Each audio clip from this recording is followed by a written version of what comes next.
2024 সালের 16 জুলাই রংপুরের সেই বিকেল বেগম রোকেয়া বিশ্ববিদ্যালয়ের সামনে এক তরুণ বুক চিতিয়ে দাঁড়িয়েছিলেন বুলেটের সামনে। সেই তরুণ ছিলেন আবু সাইদ। তার মৃত্যু জুলাই আন্দোলনের এক গুরুত্বপূর্ণ প্রতীক হয়ে ওঠে। পরে সরকার 16 জুলাইকে জুলাই শহীদ দিবস ঘোষণা দেয়। শহীদ আবু সাইদ হত্যা মামলার রায় ঘোষিত হলেও বাস্তবায়ন নিয়ে শঙ্কিত পরিবার। প্রতিনিধি মাহমুদুল হাসানের রিপোর্ট। 16 জুলাই রংপুর বেগম রোকেয়া বিশ্ববিদ্যালয়ের শিক্ষার্থী আবু সাইদ গুলিবিদ্ধ হয়ে নিহত হন। তার মৃত্যু দেশজুড়ে আন্দোলনের অন্যতম প্রতীক হয়ে ওঠে। একটি বুক ঝাঁঝরা হয়েছিল গুলিতে, কিন্তু সেই বুকের সাহস কোটি মানুষের হৃদয়ে ছড়িয়ে দিয়েছিল প্রতিবাদের আগুন। সময় বদলেছে, সরকার বদলেছে, ক্যালেন্ডারে যোগ হয়েছে নতুন দিবস, কিন্তু আজও অনেকের মনে একটি প্রশ্ন, যে স্বপ্নের জন্য এত রক্ত ঝরল সেই স্বপ্ন কতটা বাস্তবায়িত হয়েছে। প্রত্যাশিত যে আকাঙ্ক্ষাগুলো ছিল একটা দেশের জনগণের, আসলে তার চুল পরিমাণও আমরা বাংলাদেশের মানুষ অধিকারগুলো পাচ্ছি না। শুধু একটি আকাঙ্ক্ষায় পূরণ হয়েছে, ফ্যাসিস্ট যে চেপে বসেছিল বাংলাদেশের ভাগ্যাকাশে, সেই জায়গা থেকে ফ্যাসিস্টকে আমরা বিতাড়িত করতে পেরেছি। কিন্তু নতুন বাংলাদেশ আমরা যে সংস্কারের কথা বলেছিলাম সেই সংস্কারগুলো হয়নি। প্রত্যাশা আর বাস্তবতার এই দূরত্ব নিয়েই নানা আলোচনা, নানা প্রশ্ন, নানা আক্ষেপ রয়ে গেছে সমাজের বিভিন্ন স্তরে। সেই প্রশ্নের উত্তর খুঁজছে এখন সাধারণ মানুষ সহ নতুন প্রজন্মরা। 2টা বছর অতিবাহিত হয়ে গেল, অথচ 2 বছরে একটা হত্যার রায় কার্যকর আমরা দেখতে পেলাম না। জাতি, ধর্ম, বর্ণ নির্বিশেষে আমরা যেন এই বাংলাদেশে সকলে সুন্দরভাবে বাস করতে পারি এবং কোনো বৈষম্যের ঠাঁই যেন এই বাঙালি জাতি আর কখনো না হয়। শহীদদের রক্তের মূল্য কেবল স্মৃতিস্তম্ভ বা কবর জিয়ারতে নয়, প্রতিটি আন্দোলনের পিছনে থাকে কিছু স্বপ্ন, ন্যায় বিচার, জবাবদিহিতা, বৈষম্যহীন সমাজ এবং মানুষের মর্যাদা। 2 বছর পরেও হয়নি তেমন কিছুই পরিবর্তন। জুলাইয়ের যে প্রত্যাশা ছিল তা এখনো রয়েছে অপূর্ণতা।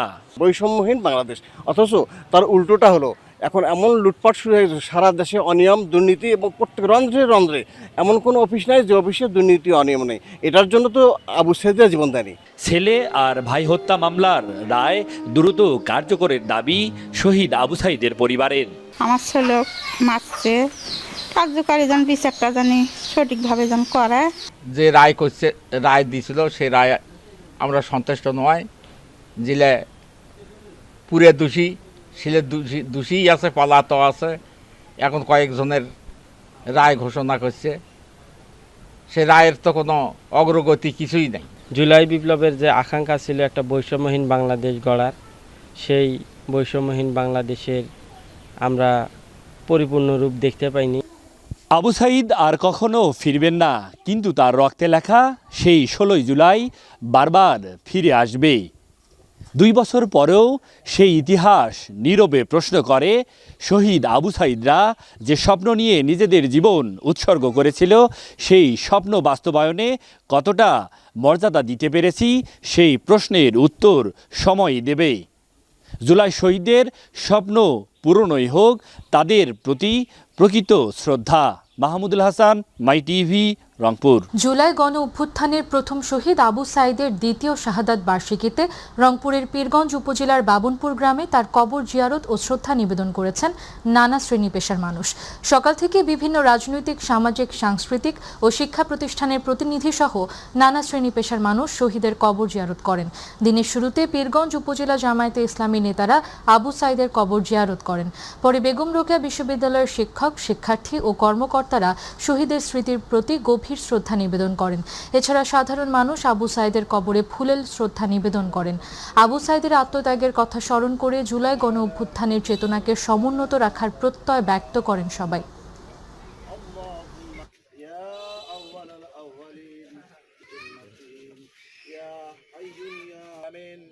24 জুলাই আন্দোলনের অন্যতম বীর যোদ্ধা আল্লাহ ইয়া রাব্বুল আলামিন।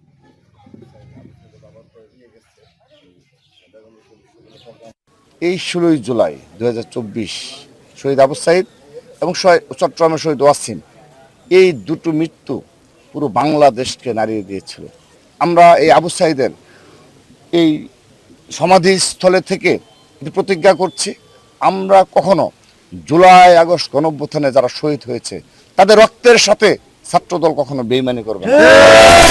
আর শহীদ আবু সাইদের দ্বিতীয় শাহাদাত বার্ষিকীতে আমরা বিএনপি সরকার ধন্যবাদ জানাচ্ছি এবং সেই সাথে মাননীয় স্বরাষ্ট্রমন্ত্রী দৃষ্টি আকর্ষণ করছি, তিনি যেন দ্রুততম সময় রায় কার্যকরের জন্য কোনোভাবে আসামিরা আইনের ফাঁকফুকের না পায়, সেই ফাঁকফুকের বন্ধ করার জন্য তার দৃষ্টি আকর্ষণ করছি। আবু সাইদের যে মামলার রায়, সেই মামলার রায় আমরা পেয়েছি, কিন্তু সেই মামলার রায় কিন্তু এখনো কার্যকর হয়নি। রায় কার্যকর দেখতে চায় বাংলাদেশের জনগণ, এবং আবু সাইদের যে মামলার রায়, সেই মামলার রায়ের আসামি কিন্তু শেখ হাসিনা নিজেও, এবং সেই রায়ে শেখ হাসিনাকে ফাঁসির দণ্ড দেওয়া হয়েছে।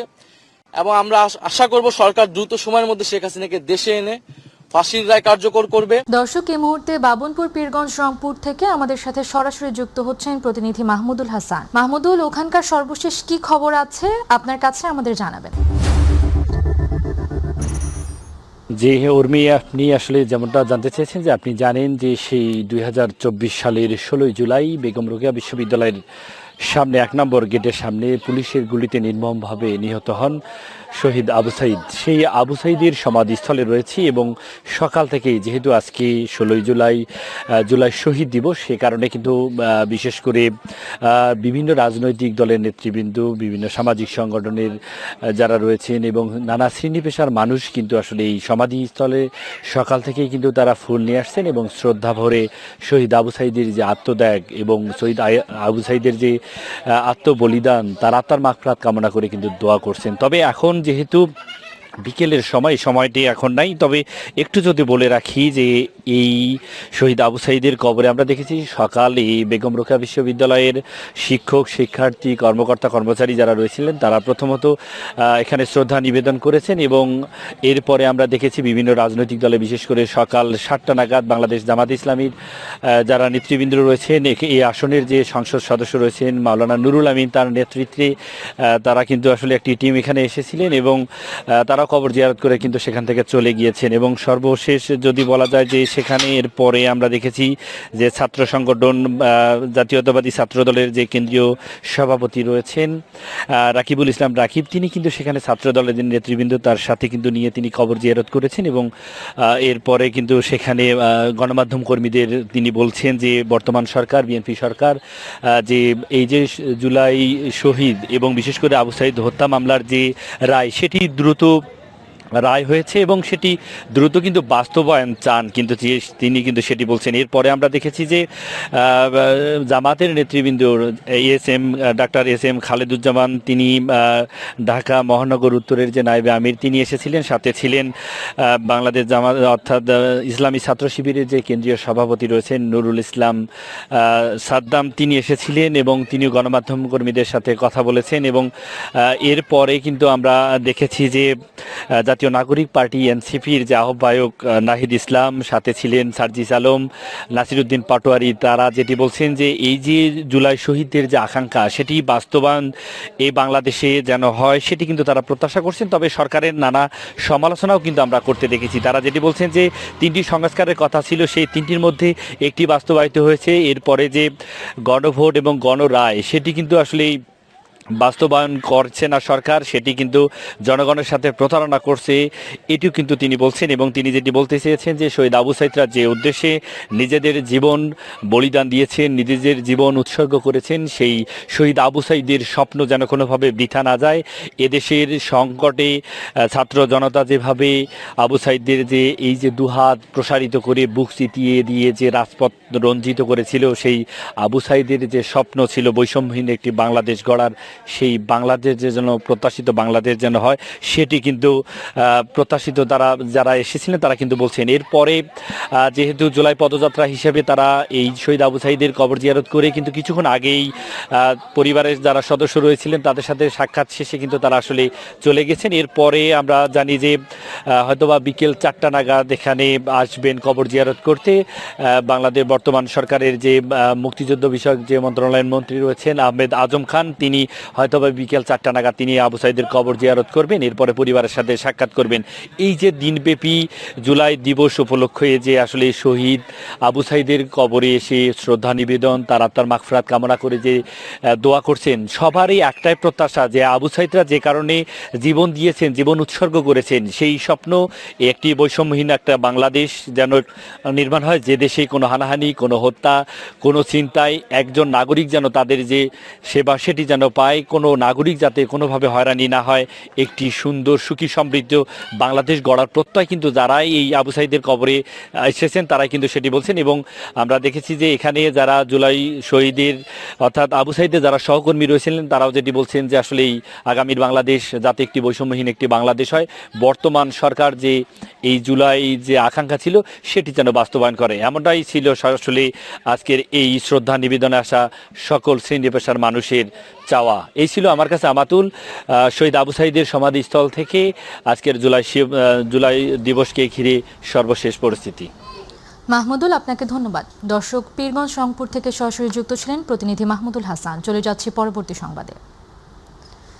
ঐতিহাসিক জুলাই শহীদ দিবস উপলক্ষে দেয়া বাণীতে প্রধানমন্ত্রী তারেক রহমান বলেছেন, জুলাই গণঅভ্যুত্থানের অমর চেতনা বাংলাদেশের জন্য শুধু ইতিহাসের গৌরব নয়, ভবিষ্যৎ নির্মাণেরও প্রেরণা। তিনি বলেন, 2024 সালের 16 জুলাই রংপুরে আবু সাইদ সহ আন্দোলনে শহীদদের আত্মত্যাগ জাতিকে ঐক্যবদ্ধ করে এবং গণতন্ত্র প্রতিষ্ঠার আন্দোলনকে বেগবান করে।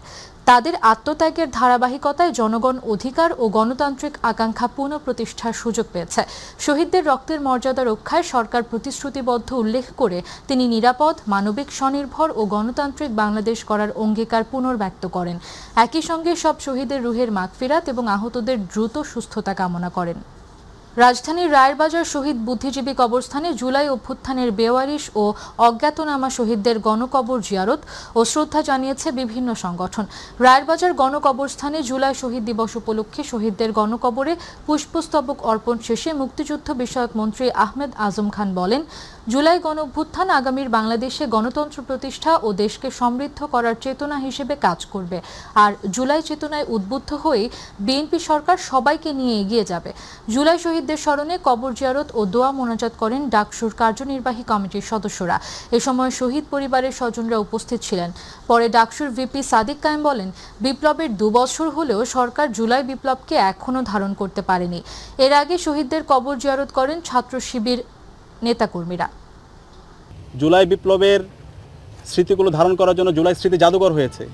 আজকে 2 বছর হলো সেই স্মৃতি জাদুঘরের তারা ওপেন করতে পারে নাই এবং প্রত্যেকটা জায়গায় ফেসিবাদী খুনি হাসিনার যে দূষরগুলো আছে তাদেরকে পুনর্বাসন করা হচ্ছে। অনুরোধ করব বর্তমান সরকারের প্রধানমন্ত্রী তিনি যখন নির্বাচনী ক্যাম্পেইন করছিলেন তখনও গণভোটে হায়ের পক্ষে ক্যাম্পেইন করেছেন। তিনি বলেছেন জুলাই সনদের বাস্তবায়ন করবেন, শহীদদের আকাঙ্ক্ষাকে তিনি বাস্তবায়ন করবেন, শহীদদেরকে তিনি ধারণ করবেন। আমরা তার বাস্তব প্রতিচ্ছবি দেখতে চাই। জুলাই অভ্যুত্থানকে ভুলিয়ে দেবার চেষ্টা করছে নানা পক্ষ উল্লেখ করে বিরোধী দলীয় নেতা ডাক্তার শফিকুর রহমান বলেন, জামায়াত তা কখনো হতে দেবে না। জুলাই যোদ্ধাদের আকাঙ্ক্ষার সঙ্গে কেউ বেইমানি করলে ইতিহাস ক্ষমা করবে না বলেও জানান তিনি। ইনস্টিটিউট অব ডিপ্লোমা ইঞ্জিনিয়ার্সে জুলাই শহীদ দিবস উপলক্ষে আলোচনা সভায় এসব কথা বলেন জামায়াত আমির। তিনি জানান, বাংলাদেশের পররাষ্ট্রনীতি দেশের মানুষের অভিপ্রায় অনুযায়ী চলবে, কোনো দেশের প্রেসক্রিপশনে নয়। এসএম আরিফের রিপোর্ট। ইনস্টিটিউট অব ডিপ্লোমা ইঞ্জিনিয়ার্সে জুলাই শহীদ দিবস উপলক্ষে ঢাকা দক্ষিণ জামায়াত ইসলামীর এই আলোচনা সভা। এই জাতীয় ইতিহাসের বাঁকে বাঁকে রক্ত দিয়ে জীবন দিয়ে সভায় বিরোধী দলীয় নেতা ডাক্তার শফিকুর রহমান বলেন, জুলাইয়ের সবচেয়ে বড় চাহিদা ছিল রাষ্ট্র সংস্কার, গোজামিল দিয়ে সেই সংস্কারকে ভুলিয়ে দেয়া হচ্ছে। আমরা লজ্জিত। প্রতিবারই সাধারণ জনগণ, তরুণ ছাত্র সমাজ, যুব সমাজ, শ্রমিক ভাই বোনেরা জীবন দিয়ে এই অর্জন যখন জাতির হাতে তুলে দেয় তখন কিছু লুটেরার হাতে এটা হারিয়ে যায়। সেই 24টাও শেষ পর্যন্ত যা হলো হারিয়ে দেওয়ার কসরত করা হচ্ছে। আল্লাহর কসম, জীবন দিব কিন্তু 24 হারিয়ে যেতে দেব। আমরা আশা জাগাইয়ে রাখতে চাই যে এই রাষ্ট্র নিমক হারামি করবে না এদের সাথে, কিন্তু যদি করে তাহলে অতীতে যেমন নিমক হারামদের কোনো ভালো পরিণতি হয়নি, বর্তমানেও হবে না। জামায়াতকে নিয়ে পার্শ্ববর্তী দেশের অবস্থানকে তার দল বিবেচনায় নেয় না বলেও জানান তিনি। তারা বলেছে বাংলাদেশের সকল দলকে ভারতের মাটিতে আমন্ত্রণ, শুধুমাত্র জামাতে ইসলামী লাল কার্ড। আমরা এই লাল কার্ডের পরোয়া করি না। ভারত আমাদের প্রতিবেশী, তাদের সাথে আমরা সৎ প্রতিবেশীর আচরণ করতে চাই এবং তারাও আমাদের সাথে সৎ প্রতিবেশীর আচরণ করছে ওটাও দেখতে চাই। এর ভিন্ন কোনো সম্পর্ক কারোর সাথেই আমাদের থাকবে না। আমাদের পররাষ্ট্রনীতি স্বাধীন, এ দেশ তার পররাষ্ট্রনীতি কারোর ডিকটেশনে চলুক এটা আমরা চাই না। এটা জনগণের অভিপ্রায়ে চলবে ইনশাআল্লাহ। গণভোট নিয়ে সংকটের সমাধান সংসদে না হলে রাজপথে হবে বলে জানান জামায়াত আমির। গভীরভাবে আস্থা রাখি ইনশাআল্লাহ এই 70% ভোট বৃথা যাবে না, এই গণরায় বাস্তবায়ন হবে ইনশাআল্লাহ। এস.এম. আরিফ, মাই টিভি, ঢাকা। স্বরাষ্ট্রমন্ত্রী সালাউদ্দিন আহমেদ বলেছেন, শেখ হাসিনাকে আইনি প্রক্রিয়ায় দেশে ফিরিয়ে আনতে চায় সরকার। এ বিষয়ে প্রয়োজনীয় আইনগত পদক্ষেপ নেওয়া হয়েছে এবং ভারত সরকার তাদের আইন ও প্রক্রিয়া অনুযায়ী বিষয়টি দেখবে। সকালে সচিবালয়ে এক ব্রিফিংয়ে তিনি এসব কথা বলেন। মন্ত্রী বলেন, এইচএসসি পরীক্ষা নিয়ে আন্দোলন ইস্যুতে পরিচয় গোপন করে ঘোলা পানিতে মাছ শিকার করতে চায় একটি মহল। তিনি বলেন, ছাত্র না হয়েও যারা আন্দোলন করছে আর ভুল প্রশ্নের সাথে যারা জড়িত তাদের বিরুদ্ধে ব্যবস্থা নেওয়া হবে। বিদেশে গ্রেফতারকৃতদের ফিরিয়ে আনতে কাজ চলছে বলেও জানান স্বরাষ্ট্রমন্ত্রী।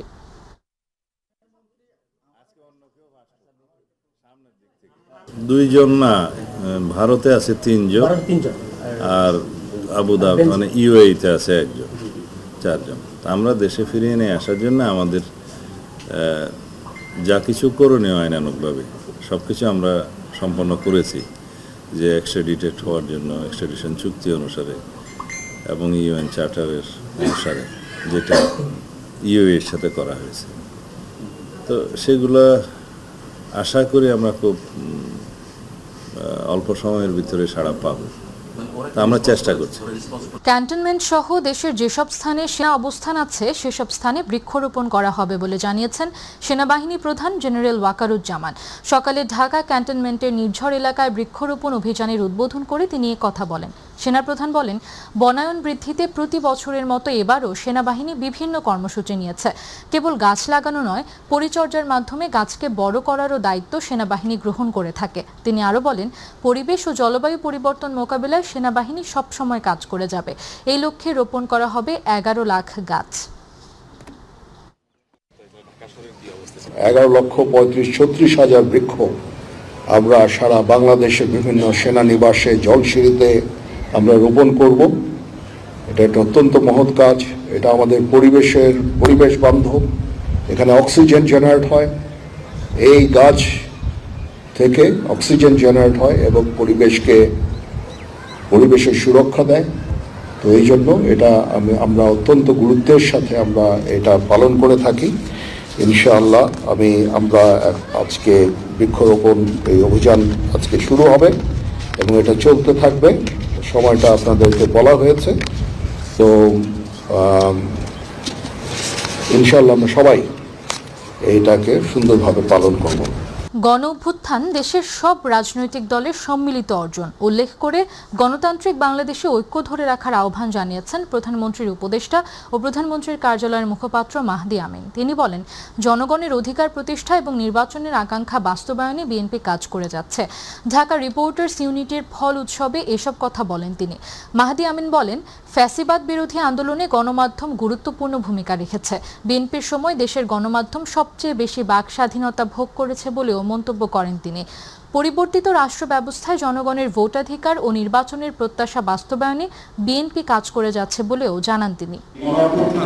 বাংলাদেশের প্রতিটি শ্রেণীর মানুষের, প্রতিটি পেশার মানুষের এবং অবশ্যই প্রতিটি গণতান্ত্রিক রাজনৈতিক দলের আজকের গণতান্ত্রিক বাংলাদেশে আমরা সেই বৃহত্তর ঐক্যকে আবার ধারণ করতে চাই। অবশ্যই আমাদের ভিন্ন মত, ভিন্ন পথ, ভিন্ন আদর্শ, ভিন্ন মূল্যবোধ থাকবে, বা যতক্ষণ পর্যন্ত আমরা গণতান্ত্রিক আকাঙ্ক্ষাকে ধারণ করব, যতক্ষণ পর্যন্ত আমরা দেশপ্রেমকে ধারণ করব, ততক্ষণ পর্যন্ত জাতির বৃহত্তর স্বার্থের জায়গাগুলোতে, দেশের সার্বভৌমত্ব রক্ষার জায়গাতে, জনগণের অধিকার এবং স্বাধীনতা প্রতিষ্ঠার ক্ষেত্রে ক্ষেত্রে আমরা কঠোর থাকব। চাঁদপুর শহর রক্ষা বাঁধের সংস্কার কাজ শুরু হওয়ার পর থেমেছে মেঘনার ভয়াল ভাঙন। তবে প্রকল্পের কাজ চলছে ধীর গতিতে। প্রায় 3 বছর পেরিয়ে গেলেও শেষ হয়েছে মাত্র 49% কাজ। এতে নির্ধারিত সময়ের মধ্যে প্রকল্প শেষ হওয়া নিয়ে দেখা দিয়েছে শঙ্কা। প্রতিনিধি মোনাওয়ার কাননের রিপোর্ট জানাচ্ছেন তামান্না সাদিকা। প্রমত্তাপ মেঘনার আগ্রাসন থেকে চাঁদপুরের শহরকে রক্ষায় 2024 সালের এপ্রিলে শুরু হয় শহর রক্ষা বাঁধের সংস্কার প্রকল্প। মাদ্রাসা রোড লঞ্চঘাট থেকে পুরানবাজার রণগোয়াল পর্যন্ত 3.22 কিলোমিটার এলাকায় চলছে বালি ভর্তি জিও ব্যাগ ও কংক্রিট ব্লক ফেলার কাজ। তবে 4 বছর মেয়াদী প্রকল্পের প্রায় 3 বছর শেষে অগ্রগতি মাত্র 49%। 2019 থেকে 2024 সালের মধ্যে পুরানবাজার অংশে প্রায় 1000 মিটার এলাকা নদীগর্ভে বিলীন হয়। হারিয়ে যায় শতাধিক বসতবাড়ি ও ব্যবসা প্রতিষ্ঠান। তবে সংস্কার কাজ শুরু হওয়ার পর থেকে বন্ধ রয়েছে নদী ভাঙন। এতে স্বস্তি ফিরেছে নদীপাড়ের মানুষদের মাঝে। নদীর পার বসে একটু সময় দিতে পারি। নদী ভাঙলে তো আর আমরা এখান দিয়ে তো আইসা তো সময় দিতে পারি না। আল্লাহ সাহায্য করবো, আল্লাহ রক্ষা করে, আল্লাহ রহমত। আমরা এলাকার মানুষ ভাঙ্গা গেলাম, কই যাবো ভাই? দূরে আছিলাম, নদীর মাঝখানে আছিলাম, ভাঙতে আমরা এখন রাস্তার কিনারে আইসা বাসা করছি। অনেক ভয় ভিতরে ছিলাম, কিন্তু এখন স্থায়ী বান হওয়াতে আমরা খুব খুশি। নদী ভাঙনের ঝুঁকির কারণে দীর্ঘদিন ব্যাংক ঋণ সুবিধা থেকেও বঞ্চিত ছিলেন পুরানবাজারের ব্যবসায়ীরা। তাদের প্রত্যাশা স্থায়ীভাবে ভাঙন রোধ হলে আবারও প্রাণ ফিরে পাবে ঐতিহ্যবাহী এই ব্যবসা কেন্দ্র। আমরা বাইরের থেকে মাল আনতে হয়, নারায়ণগঞ্জ, ঢাকা এবং বিভিন্ন জায়গাতে নগরবাড়ি, সেবি ঘাট, বিভিন্ন জায়গার থেকে নৌকা আসে। আমি পানি উন্নয়ন বোর্ডকে অনুরোধ করব, এই কাজটা আপনারা ভালো কাজ করতেছেন, তার সাথে সাথে এটা তড়িৎ গতিতে যেন কাজটা হয়, তাড়াতাড়ি যেন হয়, আমাদের ক্ষতি যেন ব্যবসায়ী না হয়। পানি উন্নয়ন বোর্ড জানিয়েছে প্রায় 815 কোটি ব্যয়ে বাস্তবায়ন হচ্ছে প্রকল্পটি। কর্তৃপক্ষ বলছে কাজের গুণগত মান নিশ্চিতে নিয়মিত তদারকি চলছে। প্রথম পর্যায়ে আমাদের জিও ব্যাগ ডাম্পিং করেছি পূর্ণ লেন্থে, পরবর্তীতে আমরা ব্লক নির্মাণ করেছি এবং আমাদের বর্তমানে ব্লক নির্মাণ এবং ডাম্পিং দুটাই চলমান রয়েছে। এখন পর্যন্ত আমাদের যে প্রকল্পের মেয়াদ, সেই প্রকল্পের মেয়াদের মধ্যেই আশা করতেছি শেষ করতে পারব। 2027 সালের জুনে শেষ হওয়ার কথা এই প্রকল্পের কাজ। তামান্না সাদিকা, মাই টিভি। রাজধানীর উত্তরায় সড়ক দুর্ঘটনায় 2 সাংবাদিক নিহত হয়েছেন। তারা হলেন রবিউল আলম রাজু এবং সাকিবুল হাসান। বড় পর্দায় বিশ্বকাপ ফুটবল খেলা দেখে ভোর রাতে দুজন একই মোটরসাইকেলে বাসায় ফিরছিলেন। উত্তরার জসিমউদ্দিন মোড় থেকে রাজলক্ষ্মীর মাঝামাঝি এলাকায় পৌঁছালে একটি বাস তাদের চাপা দেয়। পরে কুর্মিটোলা জেনারেল হাসপাতালে নেওয়া হলে কর্তব্যরত চিকিৎসক দুজনকেই মৃত ঘোষণা করেন। দুর্ঘটনার কারণ ও জড়িত বাস শনাক্তে কাজ করছে আইনশৃঙ্খলা বাহিনী। পাবনার আতাইকুলা থানা এলাকায় লাশবাহী অ্যাম্বুলেন্সের সঙ্গে যাত্রীবাহী বাসের মুখোমুখি সংঘর্ষে অ্যাম্বুলেন্সের চালক সহ 2 জন নিহত হয়েছেন। এ ঘটনায় আরও 5 জন আহত হয়েছেন। তাদের হাসপাতালে ভর্তি করা হয়েছে। সকাল 6টার দিকে ঢাকা পাবনা মহাসড়কের আতাইকুলার সরাডাঙ্গি এলাকায় এ ঘটনা ঘটে। পুলিশ জানায় রাজশাহী মেডিকেল কলেজ হাসপাতাল থেকে শিশু কেয়া খাতুনের মরদেহ নিয়ে একটি অ্যাম্বুলেন্স সাথিয়া উপজেলার উদ্দেশ্যে রওনা দেয়। সকাল 7:30টার দিকে অ্যাম্বুলেন্সটি আতাইকুলার সরাডাঙ্গি আলিম মডেল মাদ্রাসা সামনে পৌঁছালে ঢাকা থেকে পাবনাগামী পাবনা এক্সপ্রেস বাসের সঙ্গে মুখোমুখি সংঘর্ষ হলে অ্যাম্বুলেন্সটি দুমড়ে মুচড়ে যায়। ঘটনাস্থলেই অ্যাম্বুলেন্স চালক রাজ শেখ এবং মরদেহের সঙ্গে থাকা কেয়ার নানি বুলু খাতুন নিহত হন।